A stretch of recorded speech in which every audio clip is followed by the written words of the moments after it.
my heart surrendered. I tell my soul again, you are Lord of all. And though the seas are raging, you will speak and tame them. In you I find my rest. You are in control.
I was reading yesterday, and I was reading about the story of kind of King Nebuchadnezzar, and he just has a fascinating story, but it kind of revolves around kind of a couple people.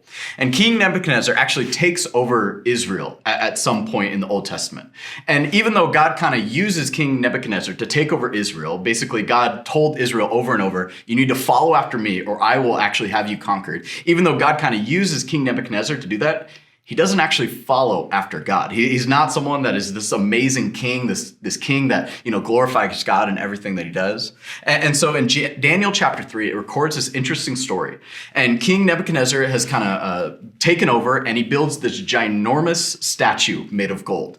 The Bible talks about that is 90 feet tall and 9 feet wide, which is massive. Like, that's a huge statue. And he is so proud of this thing. Like I said, it is made of pure gold. And so what he does is he takes this huge statue and he puts it on a hill in the town.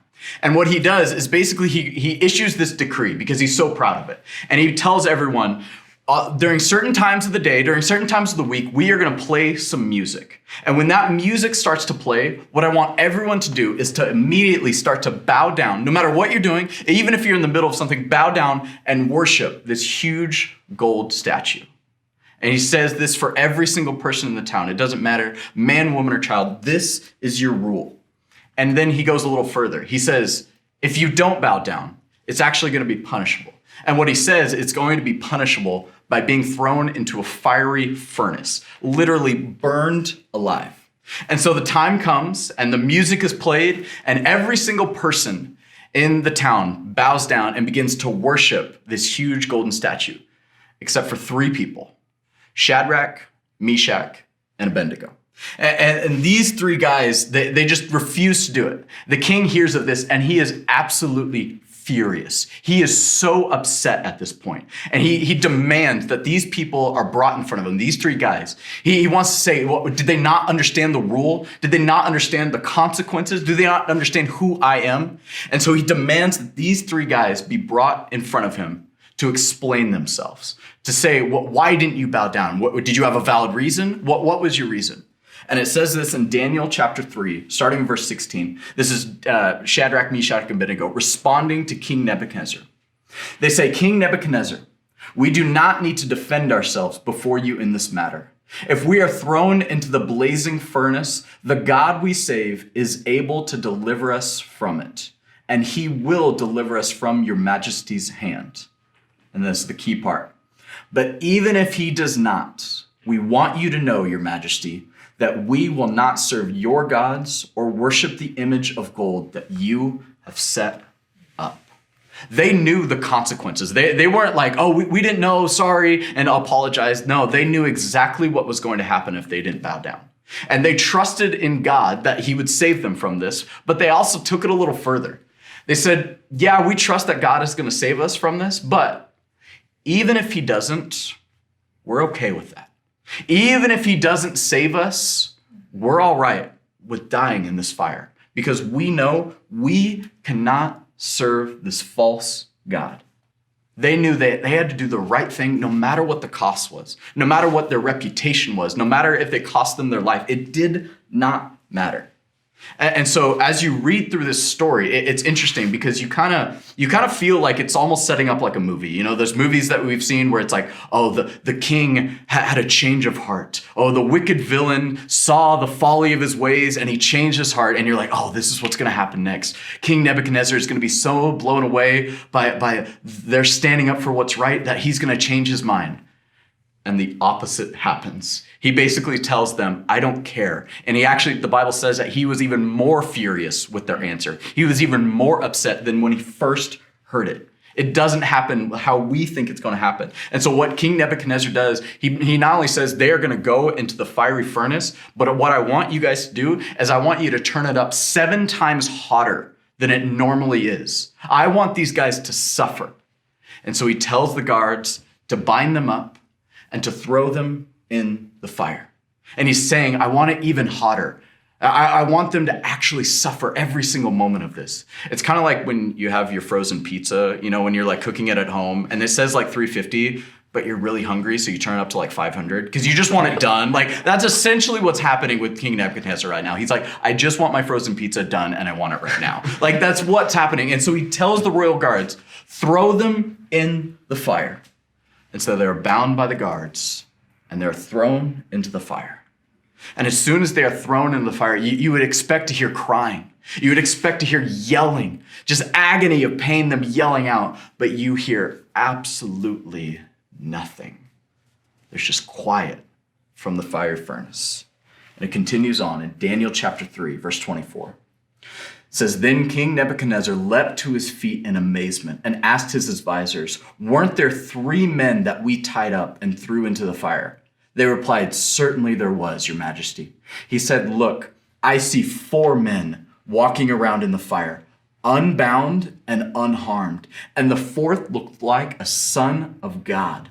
Nebuchadnezzar then approached the opening of the blazing furnace and shouted, Shadrach, Meshach, Abednego, servants of the Most High God, come out here, come here. So Shadrach, Meshach, and Abednego came out of the fire, and the governors and the royal advisors crowded around them. They saw that the fire had not harmed their body, nor was a hair on their head singed. Their robes were not scorched, and there was no smell of fire on them. So the Bible talks about this fourth man, this fourth being, this fourth person being in the fire. Was it an angel? Was it God himself? It talks about the sons of God, and maybe that's how it looked. Was it talking about Jesus Christ? It's not 100% clear. It doesn't really explain it. But here's what I want you guys to know. That these three guys were not alone. You see, they did the right thing. They stood up for what they believed in, and God did not leave their side because of it. You see, God could have protected them from afar. Think about this. God has the power to sit up in heaven, snap his fingers, and the fire could have gone out. He could have done that. He wouldn't even have to snap his fingers. He could just think it, and it would have happened. But he chose to step into the fire with his children. He could have been off 1,000,000 miles away, but he chose to be right next to them. He also chose to not make those trials go away. He didn't stop the fire. He didn't make the fire disappear. Instead, he chose to walk through the fire with us. And he promises to do the same thing today. You see, over and over in the Bible, God shows up when it feels like the situation is most desperate. Whether it's Moses standing in front of the sea, standing in front of the Red Sea, trying to figure out how he's going to escape the Egyptians. Whether it's Abraham walking up to Mount Moriah with Isaac right next to him, trying to figure out what is going to happen next. Or it's Shadrach, Meshach, and Abednego literally being thrown into a furnace. God shows up over and over and over, walking right alongside his people. He might not make everything go away on our timeline, but he promises to never leave us. He might not answer our prayers right away, but he promises to listen to those prayers and to keep listening to those prayers. And sometimes it feels like we are in the fire all by ourselves, but that is not true. God is with us. No matter what trial we are going through, no matter what the circumstances surrounding us, no matter what tough time we are experiencing, God is with us every step of the way. And it's Jesus' love and sacrifice that is there for us every single time. I know situations feel desperate sometimes. I know they feel like we are so scared of the future, but God is saying to all of us, I am right beside you, right in the fire, right in the rushing waters, right as you're about to offer this sacrifice that you don't fully understand. I am with you. Let's pray. God, we thank you that you are a God that is with us throughout all of our trials. That you are the same God that was with Shadrach, Meshach, and Abednego in that fire. And that even though it feels like we are distant from you, even though it feels like our situation is dire, that God, you are the one that is right beside us. You can do all these things from afar, but you chose to do them right next to us. God, we are thankful for you, and we just pray to you right now because we need you now more than ever. We give over our lives to you. We give over our situations to you. We give over our worries to you.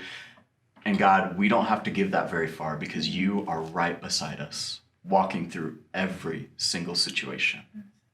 God, for that, we are thankful for you and we love you.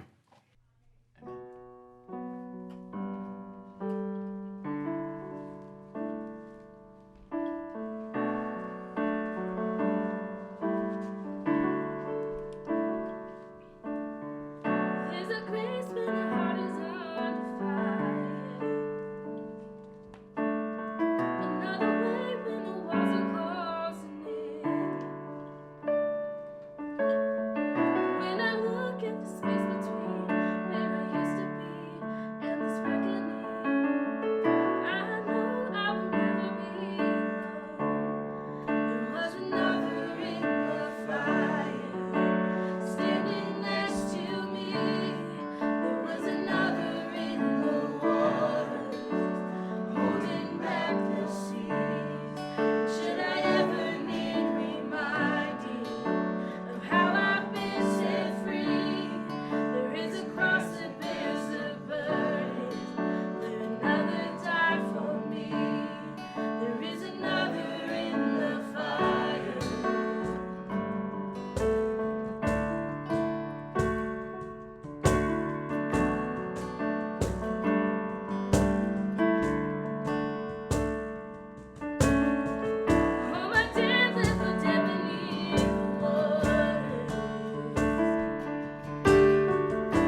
come in right after Do that. you want me to turn this down a little bit? Yeah.